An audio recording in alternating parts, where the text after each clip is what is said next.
మీకు తెలుసా? మనందరికీ చాలా ఇష్టమైన చాట్‌జీపీటీ. అదేనండి మన ఫ్రెండ్లీ ఏఐ. మనం ఏదడిగితే అది ఇచ్చే ఏఐ. సో, ఇదైతే మన ఇండియాలో రిస్ట్రిక్ట్ అయిందని let us see. ChatGPT ban in India అనైతే నేను ఫస్ట్ గూగుల్‌లో టైప్ చేస్తే ఇది కంప్లీట్‌గా అయితే బ్యాన్ అవ్వలేదు.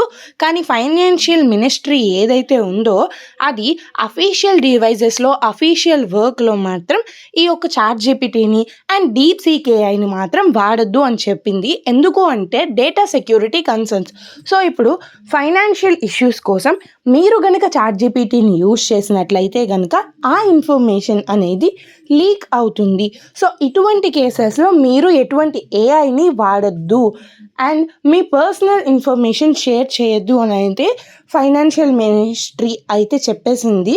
సో, ఇదెప్పుడు రిలీజ్ అయింది? ఇదెప్పుడు ఇష్యూ అయిందంటే జనవరి 29th ఈ ఇయర్‌లో రిలీజ్ అయింది.